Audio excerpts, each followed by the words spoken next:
نے رب کے حکموں کو توڑا، ہم نے پرواہ ہی نہیں کی. ہم سمجھے دنیا میں آئے ہیں تو ہماری دنیا ہے، آوارہ ہوں، خواہشات نفس کے مطابق زندگی گزاریں، آنکھیں بے حیائی میں لگی رہیں، سوچیں آوارگی میں لگی رہیں، کان نغمے سنتے رہے، زبان جھوٹ بکتی رہی، ظلم و جبر کا بازار گرم رکھا، عصمتیں عزتیں پامال کرتا رہا، لوگوں کا مال لوٹتا رہا، حق غصب کرتا رہا، کلیجے اور دل چیرتا رہا، لوگوں کو زخمی کرتا رہا، لوگوں کے جذبات سے کھیلتا رہا. پرواہ نہیں کی کہ یہ دنیا ہے، امتحان گاہ ہے، چند دنوں کے لیے آئے ہیں، اللہ کے حضور پیش ہونا ہے، عملوں کا حساب ہونا ہے. اب جب وہ دیکھیں گے کہ ہمارے ساتھ کیا ہونے والا ہے تو ان کے چہرے پہلے بگڑ جائیں گے. کیوں؟ وہ گمان کریں گے کہ ان کی ریڑھ کی ہڈی توڑ دی جائے گی. ایسے عذاب آئیں گے جس طرح کسی کی ریڑھ کی ہڈی ٹوٹ جائے تو اس کا چہرہ شگفتہ گلاب تو نہیں ہوتا، اس کا چہرہ جو ہے وہ تو کس قدر مرجھایا ہوا ہوتا ہے. تو اللہ ارشاد فرماتا ہے اس طرح ان کے چہرے ہوں گے. ابھی عذاب آیا نہیں ہے لیکن چہرے پہلے اترے ہوئے ہوں گے، اور جب عذاب کی بھٹی میں ڈالے جائیں گے، اللہ اکبر. اور وہ سخت عذاب، حضور نے جبریل امین سے پوچھا مجھے جہنم کے عذابوں کا ذکر سناؤ. عرض کی حضور سب سے ہلکے عذاب کی کہانی سناتا ہوں، اور وہ یہ کہ جہنمی کے پاؤں میں آگ کا جوتا رکھا جائے گا، باقی پورا بدن اس کا سلامت ہوگا. یہ سب سے ہلکے عذاب کی کیفیت ہے.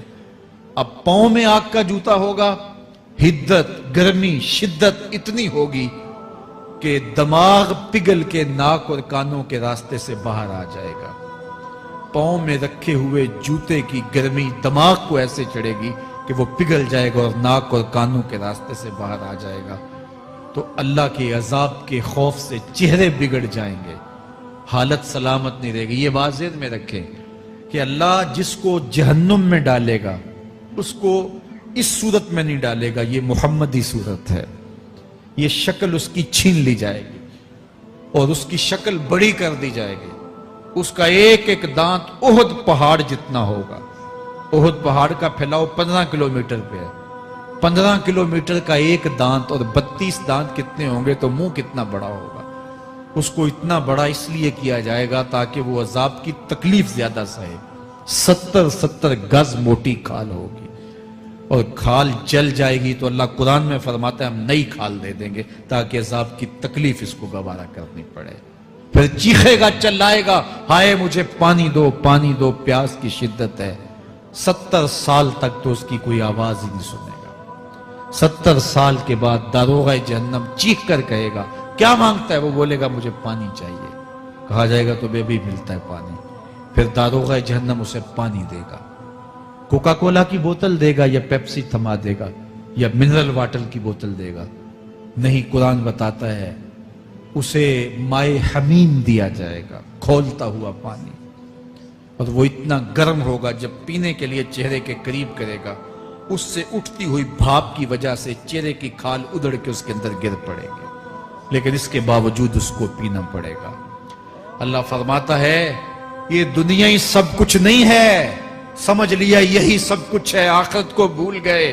صبح اٹھے کام پہ چلے گئے، شام آئے آوارگی میں چلے گئے. صدائیں آتی رہی حی علی الصلاۃ حی علی الفلاح، کوئی پرواہ نہیں کی. نہ پیشانیوں نے سجدے کیے، نہ سوچوں میں پاکیزگی آئی. زندگی یوں گزار کے چلے گئے. ایسے نہیں، کہا ایک وہ ہوں گے جن کے چہرے شگفتہ گلاب ہوں گے، ایک وہ ہوں گے جن کے چہرے بگڑے ہوئے ہوں گے. اللہ اکبر. کلا اذا بلغت التراقی. یہ تو قیامت کا منظر ہے نا، قیامت سے قبل بھی ایک منظر ہے. اللہ اس منظر کو بھی بیان کر رہا ہے. کلا اذا بلغت التراقی. ہاں جب جان گلے کو پہنچ جائے گی. اے انسان تیرے اوپر وہ گھڑی بھی آنے والی ہے، وہ وقت بھی آنے والا ہے جب سانس اس ہنسلی میں اٹک جائے گا. جب سینے سے بھی سانس اوپر چلی گئی، اب ڈاکٹر بھی لا علاج قرار دے رہے ہیں کہ اب علاج نہیں رہا ہے، جان بس اب نکلنا چاہ رہی ہے. اور کہا جائے گا کوئی جھاڑ پھونک والا بلاؤ. اب ڈاکٹروں نے تو جواب دے دیا. اب سانس اٹک گئی گلے میں، چند لمحوں کی مہمان ہے. اب ڈاکٹروں نے کہا اب ہماری جانب سے لا علاج ہو گیا، اب لے جاؤ اس کو گھر یا وینٹیلیٹر پہ ڈال دیتے ہیں اس کو. بس اب ہماری جانب سے کوئی اس کا علاج نہیں ہے۔ اب گھر والے روتے ہیں، کہتے ہیں کوئی جھاڑ پھونک والا لاؤ، کوئی دم والا لاؤ، شاید وہ کوئی دم کرے تو اس کی جان میں جان آ جائے۔ ڈاکٹروں نے تو لا علاج قرار دے دیا۔ وَظَنَّ عَنَّهُ الْفِرَاقِ، اللہ فرماتا ہے یہ تو جھاڑ پھونک والے کو ڈھونڈ رہے ہیں، لیکن جس کی سانس یہاں اٹکی ہے وہ سمجھ گیا ہے اب موت آ گئی ہے، اس کو یقین ہو گیا ہے کہ اب موت کے لمحے آ گئے ہیں، اب میں بچ نہیں پاؤں گا، اب آنکھیں تاڑے لگی ہوئی ہیں۔ وَالْتَفَّتِ السَّاقُ بِالسَّاقِ، پنڈلی پہ پنڈلی چڑھ رہی ہے۔ جب موت آ جاتی ہے تو پھر پنڈلی سے پنڈلی لپٹ جاتی ہے، اس کو پھر جدا کرتے ہیں اور جدا کر کے دونوں انگوٹھے باندھ دیتے ہیں تاکہ پنڈلی کے اوپر پنڈلی نہ چڑھے۔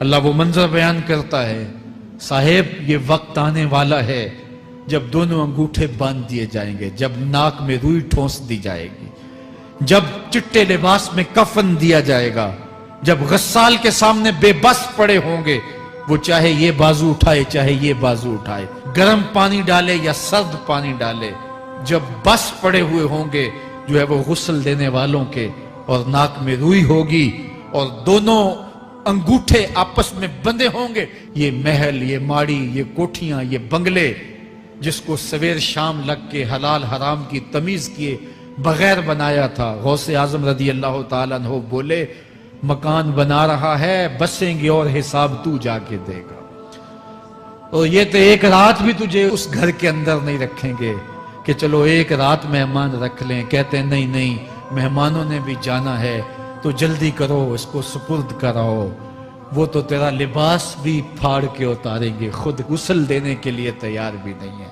تجھ سے خوف آنے لگا ہے، جاندی واری ڈرونا بنے ہوتے، ہاتھ نہ لاندے ڈر دے، جنہ لئی تو پاپ کمائے اج کتھے نہیں تیرے کر دے۔ آج تو وہ تیرے ساتھ تجھے غسل دینے کے لیے آمادہ نہیں ہے۔ وَالْتَفَّتِ السَّاقُ بِالسَّاقِ، جب پنڈلی پہ پنڈلی چڑھنے لگ جائے گی، إِلَىٰ رَبِّكَ يَوْمَئِذٍ الْمَسَاقُ، اس دن تیرے رب کی طرف ہی لوٹ کے جانا ہے۔ فَلَا صَدَّقَ وَلَا صَلَّىٰ، اس نے نہ تو سچ مانا اور نہ نماز پڑھی، وَلَٰكِنْ كَذَّبَ وَتَوَلَّىٰ، ہاں جھٹلایا اور منہ پھیر کے چل پڑا۔ ثُمَّ ذَهَبَ إِلَىٰ أَهْلِهِ يَتَمَطَّىٰ، پھر اپنے گھر کو اکڑتا ہوا چلا۔ اولا لَكَ فَأَوْلَىٰ ثُمَّ أَوْلَىٰ لَكَ فَأَوْلَىٰ، تیری خرابی آ پہنچی، ہاں تیری خرابی آ پہنچی۔ اَيَحْسَبُ الْإِنسَانُ أَن يُتْرَكَ سُدًى، انسان دنیا میں یہ گمان کرتا ہے اس کو سدا چھوڑ دیا جائے گا۔ سدا عربی میں ایسے اونٹ کو کہتے ہیں جس کی مہار کسی کے ہاتھ میں نہ ہو، شترے بے مہار، جہاں مرضی جس گھاٹ سے چاہے پانی پیے، جہاں سے مرضی چارہ لے، تو شترے بے مہار کو کہتے ہیں سدا۔ تو یہ انسان بھی گمان کرتا ہے کہ میں بھی سدا ہوں، مجھے کوئی کیوں پوچھے، میرے جذبات پہ کوئی کیوں قدغن لگائے، مجھے کیوں روکے کوئی۔ بالخصوص جوانی کے ایام کے اندر جوان کو بڑا ہوتا ہے کہ کوئی مجھے کیوں، وہ تو ماں باپ کے کہنے میں بھی نہیں آنا چاہتا، وہ کہتا ہے کیوں مجھے روکتے ہیں، میری جوانی ہے، میرے جذبات ہیں، مجھے آزادی سے جینے دو، کیوں میرے راستے میں رکاوٹ بنتے ہو، میں سدا ہوں۔ اللہ فرماتا ہے نہیں، ایک اونٹ تو سدا ہو سکتا ہے، جس کو میں نے اشرف المخلوقات بنایا ہے اس کو تو سدا نہیں چھوڑوں گا، اس کو تو پابند بناؤں گا حکام کا۔ اب وہ کہتا ہے کہ نہیں نہیں، یہ کیسے دوبارہ اٹھائے جائیں گے؟ اب دوبارہ وہی بات پھر آ گئی، الم یک نطفۃ من منی یمنا، اللہ فرماتا ہے ایک بوند تھی نا، پانی کا ایک قطرہ تھا جو رحم مادر میں رکھا گیا، ثم کان علقہ، پھر وہ پانی کا قطرہ لوتھڑا بنا، فخلق فسوی، پھر اللہ نے اسے پیدا فرمایا اور پھر ٹھیک ہموار کیا، فجعل منہ الزوجین الذکر والانثی، پھر اس سے وہ جوڑ بنائے، کوئی مرد بنایا کوئی عورت بنائی۔ کہا اب غور کر، اب تیری آنکھیں دیکھتی ہیں، بجلیاں چمکتی ہیں، تیری زبان کا طوطی بولتا ہے، لوگ اشش کرتے ہیں تیری گفتگو پہ، تیری گفتار پہ صدقے جاتے ہیں، تیرے لہجے کے جمال کو دیکھتے ہیں، تیرے سینے کا زور، تیرے پنجوں کی طاقت، تیری دماغ کی تیزیاں اور تیری سوچوں کے اجالے، تیری زوردار ٹانگیں، تیرے کڑیل بازو اور تیری چوڑی چھاتی اور تیرے گلاب کی پتیوں جیسے ہونٹ، اے انسان یہ سب کچھ کہاں تراشا گیا؟ ماں کے رحم میں، اس تاریکی میں جو 3 پردوں میں تھی، تیرا سر تیرے گھٹنوں میں تھا، اور تیرے رب نے وہاں تیرے اندر نسوانیت یا رجولیت کی صلاحیتیں پیدا کی، تیری آنکھوں میں چمک پیدا کی، تیرے کانوں میں نغمے بکھیرے، تیری زبان کے پٹھوں پہ قوت ذائقہ رکھی، تجھے بولنے کی صلاحیت دی، تیرے پنجوں میں زور رکھا۔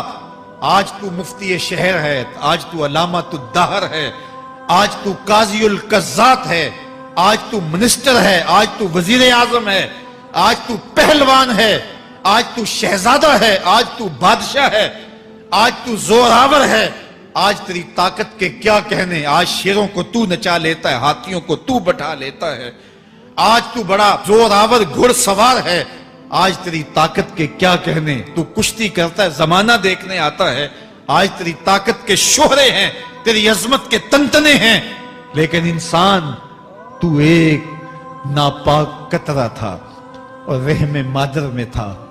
تیرے اندر یہ رنگ کس نے بھرے؟ تیرے کانوں میں نغمے کس نے رکھے؟ تجھے دماغ کی قوتیں کس نے دی؟ زبان کو بولنا کس نے سکھایا؟ آنکھوں میں توانائیاں کس نے رکھی؟ تیری زبان کا طوطی بولتا ہے، یہ سلیقے کس نے دیے؟ پھر اللہ فرمایا، کتنا زوردار بیان ہے، الیس ذالک بقادر علی ان یحیی الموتى، جو ماں کے پیٹ میں ایک نطفے کو ایک خوبصورت انسان بنا سکتا ہے، ہڈیوں کو جوڑ کے دوبارہ انسان نہیں بنا سکتا؟ کیا وہ دوبارہ تجھے کھڑا نہیں کر سکتا اپنے سامنے پیش ہونے کے لیے، جس کے حکموں کو تو نے توڑا ہے، جس کے فرامین کا تو نے مذاق اڑایا ہے؟ کیا وہ اتنا ہی بے بس ہے کہ اپنے حضور تجھے جو ہے وہ کھڑا ہی نہیں کر سکتا ہے؟ جس رب نے تجھے ماں کے شکم میں شکل دی، حضرت شیخ فرید الدین عطار بولتے ہیں، سانے کستی سلاتی می شود، ایسا کاریگر ہے مٹی سے بادشاہ بنا ڈالتا ہے۔ اس نے مٹی سے دارا و سکندر بنائے، اس نے مٹی سے جو ہے وہ رستم و سہراب بنائے، اس نے مٹی سے کیا کیا بنا دیا جو مٹی سے بادشاہ بنا سکتا ہے، جو نطفہ رحم مادر سے جو ہے وہ شکل اور صورت اور رنگ اور جمال بنا دیتا ہے۔ تیری صورت نکھرتی ہے، تیرے ہونٹ گلابی ہیں، اور تیری نرگسی آنکھیں ہیں، تیرے ریشمی بال ہیں، اور تیری خوبصورت رنگت ہے، تو چال چلتا ہے تو لگتا ہے قیامت چل رہی ہے، تیرا قد رانا جو ہے وہ صنوبر کو شرماتا ہے، تیری گفتار کے تنتنے ہیں۔ جس نے اتنی خوبصورت شکل ماں کے رحم میں بنائی، کیا وہ ہڈیوں کو جوڑ کے دوبارہ انسان نہیں بنا سکتا؟ وہ دوبارہ انسان بنائے گا اور پھر تجھے اپنے حضور کھڑا کرے گا۔ اور ایک حدیث میں آتا ہے، اللہ بندے کو اپنے حضور کھڑا کرنے کے بعد اپنے سامنے سے ہٹنے نہیں دے گا جب تک 5 سوال نہیں پوچھ لے گا۔ ان عمرہ ہی فیما افنا ہو، اس کی عمر کے بارے میں پوچھے گا، کہاں ضائع کی؟ میں نے تجھے زندگی دی، 60 سال 70 سال 40 سال 50 سال، اس زندگی کو کہاں گزار کے آیا ہے؟ ان شباب ہی فیما ابلا ہو، اس کی جوانی کے بارے میں پوچھا جائے گا، جوانی کہاں گزار کے آیا ہے؟ مجنوں تو نہیں بنا رہا، خواہشات کا اسیر تو نہیں ہو گیا، دیوانوں کی طرح زندگی تو نہیں گزار کے آ گیا؟ تیری جوانی کسی چوک میں تو نہیں گزری، تیری جوانی آوارگی میں تو نہیں گزری، ساری رات سوشل میڈیا کے اوپر گندگی اور غلاظتیں تو نہیں دیکھتا رہا؟ تیری زندگی گزری کہاں ہے؟ تیری جوانی گزری کہاں ہے؟ اگر کوئی جواب نہ ہوا تو پھر کیا جواب دے گا؟ اور وہ کتنا خوش نصیب ہوگا جو کہے گا، مالک میری جوانی سجدوں میں گزری، میری جوانی قیام میں گزری، میری جوانی رکوع میں گزری۔ میرے حضور فرماتے ہیں، سبعۃ یظلھم اللہ فی ظلہ یوم لا ظل الا ظلہ، 7 اشخاص ایسے ہیں قیامت کے دن جب کوئی سایہ نہیں ہوگا، اللہ ان 7 کو اپنے عرش کا سایہ دے گا۔ ان میں سے دوسرا شخص میرے حضور نے بیان فرمایا، وَشَابٌ نَشَأَ فِي عِبَادَتِ اللَّهِ، وہ جوان جس کی جوانی اللہ کی عبادت میں گزری۔ جوانوں، اپنی زندگی کو مالک کی دہلیز پہ لے آؤ۔ جوانی وہی ہے جو مالک کی چوکھٹ پہ گزرے۔ اپنے دل کا تعلق جوڑو، عشق کرنا ہے تو پھر آمنہ کے لال سے کرو، محبت کا رشتہ ان سے جوڑو، تعلق کا ربط ان سے قائم کرو، جوانی کو دین کی راہ پہ ڈالو۔ اللہ اکبر۔ سنو میرے حضور کا فرمان، انا حبیب اللہ، میں اللہ کا حبیب ہوں۔ پھر فرمایا الشاب التائب حبیب اللہ، جو جوانی میں توبہ کرے وہ بھی اللہ کا حبیب ہے۔ آؤ اللہ کے حبیب بن جاؤ، اللہ کے حبیب بن جاؤ، اللہ کے حبیب بن جاؤ، اللہ کے محبوب بن جاؤ۔ لیلۃ القدر کی گھڑیاں ہیں، رات کا پچھلا پہر ہے، اللہ کے حضور یہ عہد کر کے اٹھو، مالک جو زندگی گزر گئی، آئندہ جوانی کا ایک ایک لمحہ تیرے لیے گزرے گا، جیوں گا تو تیرے لیے، مروں گا تو تیرے لیے، میری ایک ایک سانس تیرے نام وقف ہوئی، میری زندگی کی ایک ایک ساتھ تیرے نام وقف ہوئی، میں اپنا سب کچھ تیرے لیے پیش کرتا ہوں۔ میری زندگی کا مالک بھی تو ہے، میری موت و حیات کا خالق اور مالک بھی تو ہے، یہ زندگی تو نے دی، تیری امانت ہے، تیرے حضور ہی پیش کرتا ہوں۔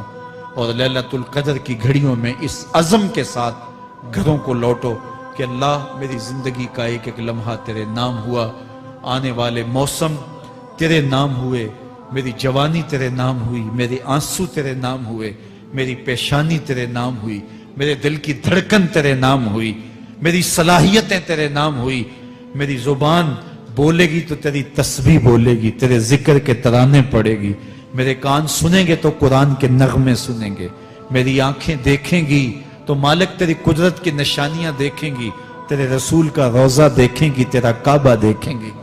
مالک میری زبان سچائی کے نور سے مالا مال ہوگی اور میں ساری زندگی تیرے نام کرتا ہوں۔ اور جب آپ اپنی ساری زندگی اللہ کے نام کر دیں گے تو پھر وہ پوری کائنات تمہارے نام کر دے گا۔ کی محمد سے وفا تو نے تو ہم تیرے ہیں، یہ جہاں چیز ہے کیا، لوح و قلم تیرے ہیں۔